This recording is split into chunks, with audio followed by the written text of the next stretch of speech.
How you doing, YouTube? Matt Massa Beer Reviews, back with, yeah, what would this be? The third portion of a family of Treehouse beers in the form of Treehouse Brewing. This is their Doubleganger. Context. Treehouse makes Alter Ego. I have reviewed that. You can go watch it. I thought it was quite a tasty beer. Not one of my favorite Treehouse beers, but better than what most people produce. But it was kind of like, okay, that's fine. It's probably on the low end as far as their hazies go. Tis what it is. Then shortly after, a year or so after, I ended up reviewing Doppelganger, which is kind of a doubled up, more beefier version of that. It was actually, I did it while on a train. I reviewed it while I was on a train in New York City in my buddy's Tom's Barbecue. And again, it was fine, it was tasty beer, but really didn't do it for me. Well, this is the kind of amped up version of Doppelganger. Basically just more hops, more aggressiveness across the board. I mean, we're 0 for 2 now, so we'll see how this one goes. And it's weird to even say 0 for 2 because I still think those other beers are really tasty beers, just based off of the other core lines of what Treehouse does. You know, Julius and Greens and Haze of the world. You know, it's not my favorite. Let's put it that way. So yeah, it's 8.2% double IPA. This is, at the time of filming, almost exactly a month and a half old. Should be fine as far as timing goes. Classic Treehouse labeling. A little logo there. A little bit of lettering. What you're going to do. And that be dark. I mean, that's rich, thick, dark butternut squash. You put all the butts and the nuts in that squash. That's how dark that sucker is. Index finger, infinite creaminess, fluffiness. It looks like a Serta sleep pillowy deliciousness up top. What do I got? Did I drop a hair in that fucker? God damn it. Looks like a pubic hair. Anyway, yeah. Big, thick, dense orange core to it. Fluffy, creamy head. Infinitely tight back bubbles. If I do not get a bomb mouthfeel off this, I don't know what's what. Let's get a nose. That smells all right. I mean, it's sweetened, overly sweetened tropical fruit juice medley. So you're getting your citrus, your peach, and you're getting that kind of tropical fruit. It's just really sweet, almost to the point where it's like you cracked a can of tropical fruit cup, and it's got that corn syrup that's kind of sucked up all those kind of tropical fruit blend juices, that kind of sweetness to it. But there's this cool ranky-dank thing to it that really has me turned on.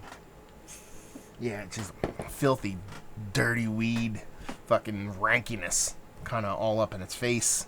Yeah, so sweet, rankiness, smells aggressive. They're going for aggressive. Let's see what we got. Cheers.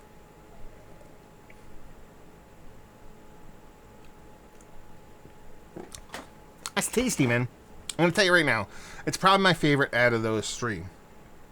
And it's probably my favorite out of those three because they just literally just went apeshit of adding ingredients. Sometimes I like that. Sometimes I want that 2x4 to the face. So that fruit juice thing has that kind of like that fruit cup, tropical fruit cup kind of thing. Remember when you were a kid and you used to get it in school and you peeled it and cracked it and you ate the fruit, but then you drank the juice and it was like you're drinking basically fucking high fructose corn syrup soaked in tropical juices. It kind of has that vibe going for it. It's not nearly as sweet as what I'm making it out to be, but it's a sweet beer. Mouthfeel quite nice, soft, creamy. Not that super water nerdy thing I thought I was going to get to, but it's quite nice. Then you get that little bit of filthy weed on the other end of things. Not nearly as dirty and filthy and ranky as a nose would lead you to believe, but it's definitely in that territory.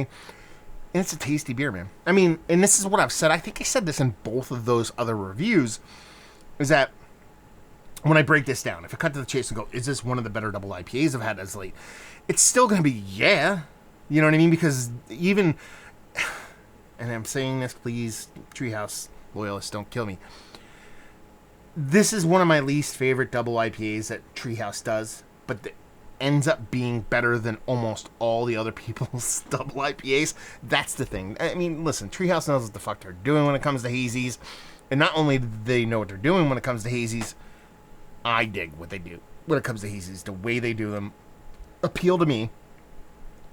So even the ones that I would deem mediocre from them is better than most. So it's tasty. It gives me what I want. It's aggressive. It's over the top.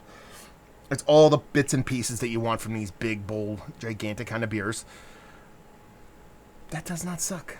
So yeah, it is. It's one of the better double IPAs I've had as of late. Value availability, I don't know what this goes for. Mike, let me know how much this costs. This came from my buddy Mike from Jersey, by the way. And leave you with, if you like what, will you like this? I mean, if you just like big old hazies. It does have a little bit of ranky green on the other end, but in the grand scheme of things, it's a juicy beer.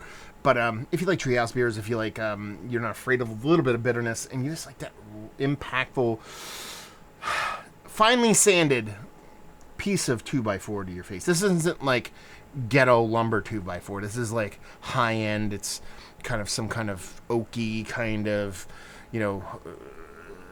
ash level kind of artisanal 2x4 to the face, if that makes any sense. I don't know. So yeah, there you go. Reviewing the books. Thank you very much, Mike, for dropping it off. Down there, if you want to talk about it, Massive Beers. If you want to check Matt doing the social media stuff, Beer Massive. Want to check Matt doing the whole podcasting thing. Hopefully you guys enjoyed the review.